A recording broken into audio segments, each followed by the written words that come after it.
مگر کیا؟ عمران نے پرسکون لہجے میں پوچھا۔ ان کی زندگی کا دارومدار تم پر ہے مسٹر عمران۔ اچھا، عمران نے حماقت سے بھرپور لہجے میں کہا۔ وہ کس طرح سے؟ بتاؤں گا، پہلے کچھ اور دیکھ لو، ڈیوڈ نے کہا۔ پھر اس کی کرسی بائیں دیوار کی جانب گھمائی گئی اور مشین کا ایک سوئچ دبا دیا گیا۔ سرر سرر کی آواز ہوئی مگر سامنے کی دیوار اپنی جگہ پر موجود رہی۔ عمران سمجھ گیا کہ وہ دیوار بند ہوئی ہے جس کے ہٹنے پر اس نے ایکس 2 کی ٹیم کو قیدیوں کی حالت میں دیکھا تھا۔ ڈیوڈ کے دوسرا بٹن دباتے ہی اس کے سامنے کی دیوار ہٹ گئی اور ایک دوسرا منظر نظر آنے لگا۔ یہ بھی ایک کمرہ تھا اور اس کی ایک دیوار سے نائلہ آشیش کنجے سے جھکڑی کھڑی تھی جبکہ بچہ اس کے قریب ایک میز پر لیٹا ہاتھ پیر چلا رہا تھا۔ عمران نے ان کو دیکھا مگر چہرے پر حماقتیں ہی برستی رہی تھیں۔ تمہاری بیوی اور بچہ دونوں محفوظ ہیں مسٹر عمران، ڈیوڈ نے کہا اور بٹن دبا کر دیوار برابر کر دی۔ کیا کہنا یا سمجھانا چاہتے ہو؟ عمران نے پوچھا۔ یہ کہ میں تمہیں نام سے پکاروں یا عہدے سے؟ صاف صاف بات کرو، عمران نے کہا۔ پہیلیاں بچپن میں بھی مجھے زہر لگتی تھیں اور اب بھی میں زیادہ بڑا نہیں ہوں مسٹر رشید۔ میں یہ کہنا چاہتا تھا کہ تمہیں عمران کہہ کر مخاطب کروں یا ایکس 2 کہہ کر، ڈیوڈ نے کہا اور عمران کے جسم میں سنسنی سی دوڑ گئی۔ میں ایکس 2 کے لیے کام ضرور کرتا ہوں مسٹر ڈیوڈ مگر ایکس 2 نہیں ہوں، عمران نے کہا۔ لہجہ حماقت سے بھرپور تھا۔ پہلے تو نام کی تصحیح کر لو کہ میں ڈیوڈ نہیں ڈیوڈ ہوں، وہ غرایا۔ دوسرے یہ کہ اب اپنی ایکس 2 والی حیثیت چھپانا تمہارے لیے ممکن نہیں رہا۔ اس قسم کی حرکتیں کر کے تم اپنا اور میرا وقت ضائع کر رہے ہو مسٹر عمران، ڈیوڈ نے کہا۔ لہجے میں سرد مہری تھی مگر عمران پر اس کا کیا اثر ہوتا؟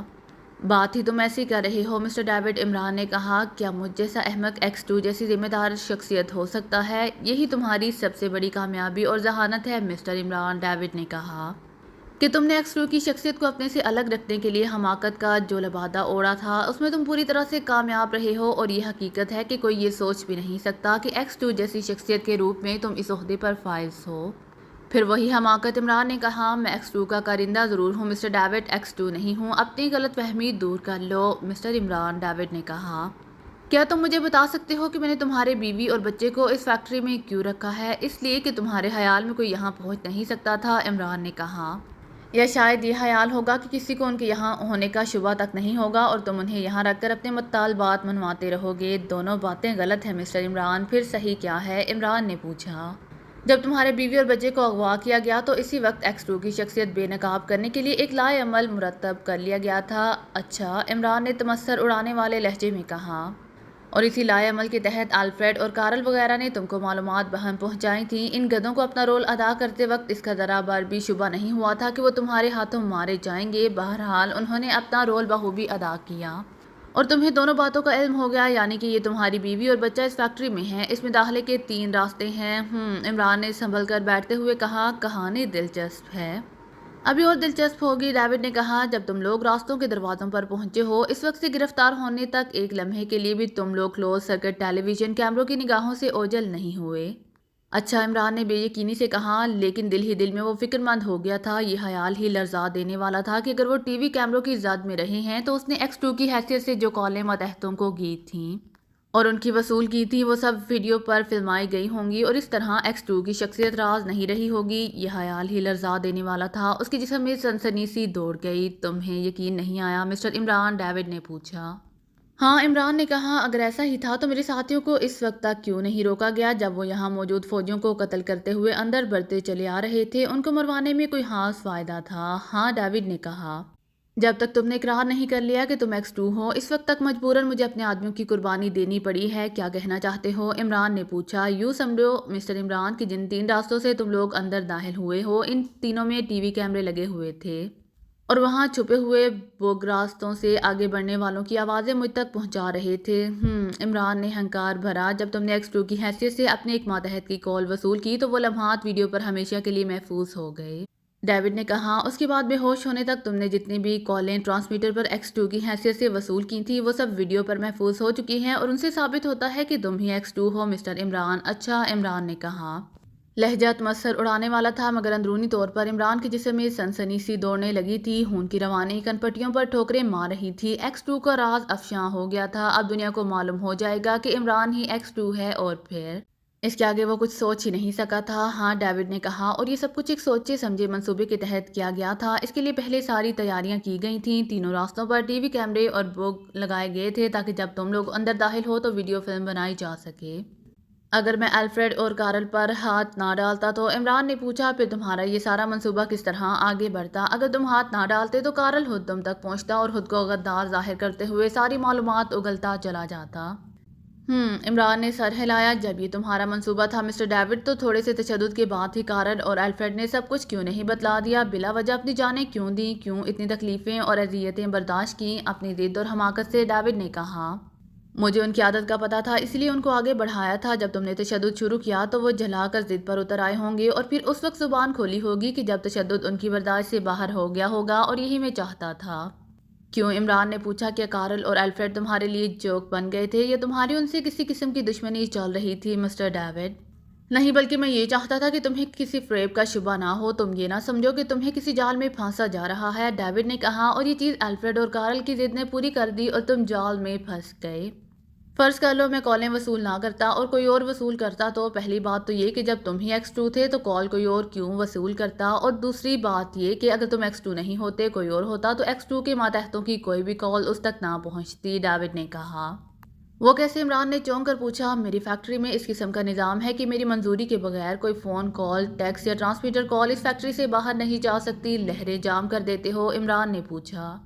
ہاں، اس جگہ سے باہر جانے والی ٹرانسمیٹر، وائرلیس وغیرہ کی لہروں کو جام کر دیا جاتا ہے، اور جس لمحے تمہارا آدمی اندر داخل ہوئے تھے اسی لمحے فیکٹری کی فضا سیز کر دی گئی تھی، اور ایک محسوس فریکوینسی پر نشر ہونے والے پیغامات کے علاوہ کوئی دوسرا پیغام فیکٹری کی حدود سے باہر نہیں جا سکتا تھا۔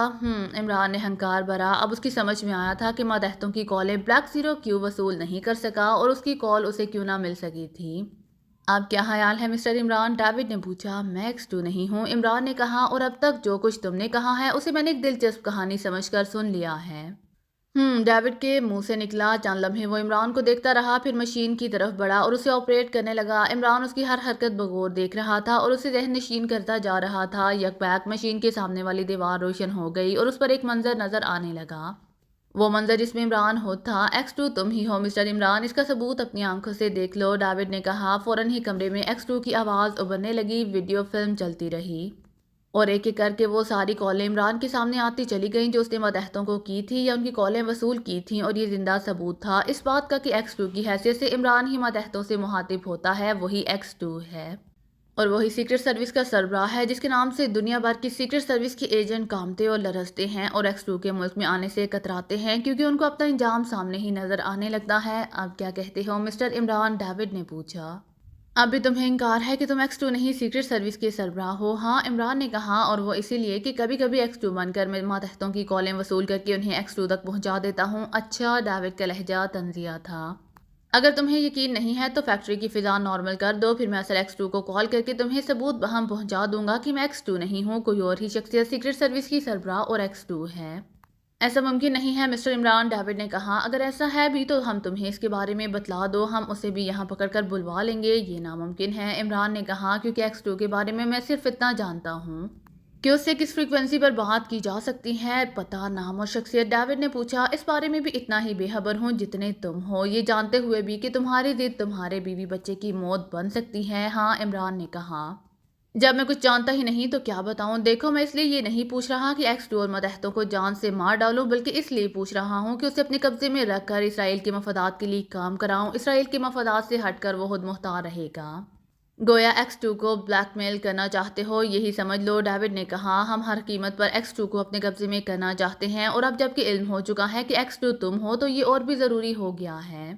میں X2 نہیں ہوں، عمران نے کہا، اور اسے ثابت کر سکتا ہوں۔ ہمیں یقین نہیں ہے مسٹر عمران، ڈیوڈ نے کہا، اور نہ ہم اس کا موقع تمہیں دیں گے کہ تم کسی اور کو کچھ بتا کر مدد مانگ سکو۔ پھر میں کیا کروں؟ عمران نے کہا، جبکہ تم میری بات نہیں مان رہے۔ 10 منٹ میں میری بات مان لو مسٹر عمران، ورنہ تمہارے بچے کے ٹکڑے ٹکڑے کر دیے جائیں گے۔ کیا تم اس کی چیخیں سن سکو گے؟ تم ایسا نہیں کر سکتے مسٹر ڈیوڈ، عمران نے کہا، ایک شرط پر، اور وہ یہ کہ تم تسلیم کر لو کہ X2 خود ہو اور ہمارے مفادات پورے کرنے کے لیے تیار ہو، ڈیوڈ نے کہا۔ اور عمران نے نفی میں سر ہلا دیا۔ نہیں، یہ ناممکن ہے مسٹر ڈیوڈ، عمران نے کہا، کیونکہ میں X2 نہیں ہوں اور نہ ہی میں اس شرط کو تسلیم کروں گا۔ اچھا، بتا دو فریکوینسی جس پر بقول تمہارے اصل X2 سے بات کی جا سکتی ہے، ڈیوڈ نے کچھ سوچ کر کہا۔ میرا ٹرانسمیٹر لا دو، میں بات کرا دیتا ہوں۔ ٹھیک ہے، ڈیوڈ نے کہا۔ پھر وہ مشین کی طرف بڑھ گیا اور ایک بٹن دبا کر عبرانی زبان میں کسی سے بات کرنے لگا۔ پھر دوسرا بٹن دبا کر وہ واپس عمران کی طرف آیا۔ اس کے ہاتھ میں عمران کا مخصوص ٹرانسمیٹر تھا، وہ اس نے عمران کی طرف بڑھا دیا۔ عام فہم زبان میں بات کرنا مسٹر عمران اور یہاں کے بارے میں ایک لفظ مت کرنا۔ وہ عمران کو تنبیہ کرتا ہوا بولا ٹھیک ہے، عمران نے کہا اور فریکوینسی ملاتے ہوئے بولا فضا نارمل ہو گئی، تمہاری کال فیکٹری سے باہر چلی جائے گی، بے فکر رہو۔ Hello X two, hello X two, Imran calling hello. David کی بات سننے کے بعد اس نے ایکس ٹو کو کال کرنا شروع کر دی۔ او عمران صاحب، فوراً دوسری جانب سے بلیک زیرو کی آواز ابھری، میں کتنی دیر سے کال کر رہا ہوں مگر کسی سے بھی رابطہ قائم نہیں ہو رہا، کچھ گڑبڑ تھی مسٹر ایکس ٹو، عمران نے کہا۔ وہ دل ہی دل میں پیچو تاب کھا رہا تھا کہ اس کے ہیلو ایکس ٹو کر کے کال کرنے کے باوجود بلیک زیرو اصل آواز میں بولا۔ اسے تو فوراً ایکس ٹو کے لہجے میں بات کرنا تھی۔ آپ مجھ پر طنز نہیں کریں عمران صاحب، بلیک زیرو کی آواز آئی، اگر کسی بھی ماتحت کی کال آئی ہوتی تو میں آپ کو اس سے آگاہ ضرور کرتا، آپ مجھے لاپرواہ یا غیر ذمہ دار نہیں سمجھیں گے۔ او عمران کے جسم میں شرارے سے بھر گئے۔ بلیک زیرو کی حماقت نے یہ بات پایا ثبوت کو پہنچا دی تھی کہ وہی ایکس ٹو ہے۔ ڈیوڈ طنزیہ نگاہوں سے عمران کو گھور رہا تھا اور عمران وہ اپنی ہی بوٹیاں نوچ ڈالنا چاہتا تھا۔ اگر بلیک زیرو سے حماقت نہ ہوئی ہوتی تو وہ ڈیوڈ کو باور کرا چکا تھا کہ وہ ایکس ٹو نہیں ہے، مگر اب تو صاف ظاہر ہو گیا تھا کہ وہی ایکس ٹو ہے، اور بلیک زیرو کی حماقت بھری گفتگو نے تابوت میں آخری کیل ٹھونک دی تھی۔ ہاں اب کہیے مسٹر ایکس ٹو، کیا ارادہ ہے؟ ڈیوڈ نے عمران کے سامنے کرسی ڈال کر بیٹھتے ہوئے کہا، میری بات مان رہے ہیں یا نہیں؟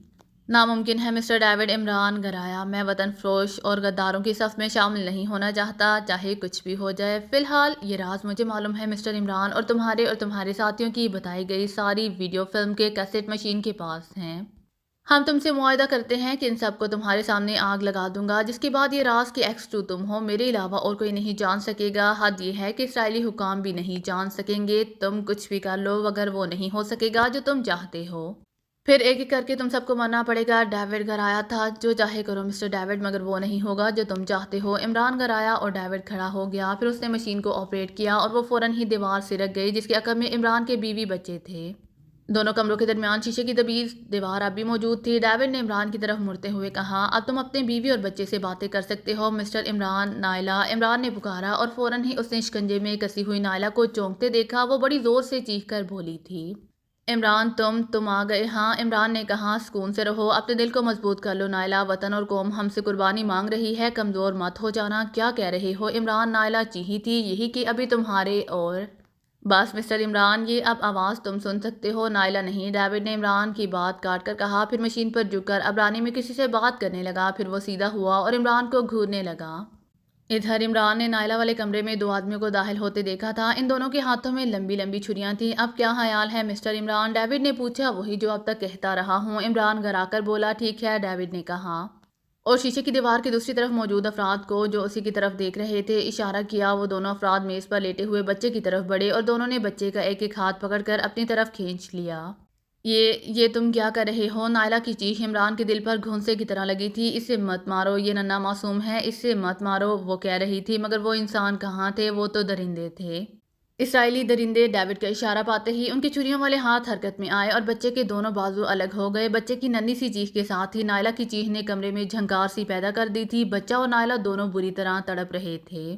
کیا خیال ہے مسٹر عمران؟ ڈیوڈ نے پوچھا، لہجے میں حد درجے صفاقی تھی۔ جو دل چاہے کرو، عمران نے ہونہار لہجے میں کہا، مگر یاد رکھو جب میں حرکت میں آؤں گا تو تمہیں کہیں پناہ نہیں ملے گی مسٹر ڈیوڈ۔ ہاں ہاں ہاں، ڈیوڈ قہقہا لگا کر بولا۔ اس نے شیشے کی دیوار کی طرف مڑ کر اشارہ کیا اور دوسرے ہی لمحے بچے کے دونوں پیر اس کے جسم سے الگ کر دیے گئے۔ اب بچہ گوشت کے لوتھڑے کی طرح پھڑک رہا تھا اور نائلہ کی چیخیں دل دہلا رہی تھیں۔ وہ رو رہی تھی، چیخ رہی تھی، پکار رہی تھی، مگر بے سود۔ ڈیوڈ شیطانی انداز میں ہنس رہا تھا، قہقہے لگا رہا تھا، اور عمران اس کے جسم میں آتش فشاں کھول رہا تھا، خون گرم لاوے کی طرح رگوں میں دوڑ رہا تھا۔ اس کا بس چلتا تو وہ ڈیوڈ کے جسم کی ایک ایک بوٹی الگ الگ کر دیتا، مگر وہ بے بس تھا۔ اس کا جسم جکڑا ہوا تھا، مگر شدید غصے میں ہونے کے باوجود عمران کا چہرہ سپاٹ تھا۔ اس کے چہرے پر دل و دماغ میں اٹھنے والے طوفان کی ذرا سی بھی جھلک نظر نہیں آ رہی تھی۔ ایسا لگ رہا تھا جیسے اسے بچے کے ساتھ ہونے والے بہیمانہ سلوک کی ذرا بھر بھی پرواہ نہیں تھی، کوئی تکلیف اسے نہ پہنچی ہو۔ آپ کیا کہتے ہو مسٹر ایکس ٹو؟ ڈیوڈ طنزیہ لہجے میں بولا، میری بات مان رہے ہو یا یہی تمہاری بیوی کے ساتھ سب کچھ کیا جائے؟ میں کہہ رہا ہوں کہ میں وطن فروش اور غدار نہیں ہوں، عمران نے کہا، اور نہ ہی اپنی عزیز ترین ہستیوں کو موت سے بچانے کی خاطر غداری کروں گا۔ میں اپنا نام وطن فروشوں کی فہرست میں لکھوانے سے بہتر یہی سمجھتا ہوں کہ تم اپنے دل کی حسرتیں پوری کر لو، ہر تشدد اور ہر حربہ آزما لو، لیکن یاد رکھو تم مجھے خرید نہیں سکو گے۔ ڈیوڈ نے ہنکار بھرا، پھر اس نے شیشے کی دیوار کی طرف دیکھ کر کوئی اشارہ کیا تھا۔ عمران نہیں سمجھ سکا کہ اس نے اپنے آدمیوں کو کیا ہدایات دی ہیں۔ لیکن یہ دیکھ کر وہ چونک پڑا کہ ان دونوں میں سے ایک نے دیوار کے قریب جا کر ستون سے بندھی ہوئی رسی کھول کر لٹکا دی تھی۔ فوراً ہی نائلہ عرشی کے پاس رسی کا ایک پھندا چھت سے نیچے لٹک آیا۔ اس میں پھانسی دینے والے پھندے کی طرح پھندا لگا ہوا تھا۔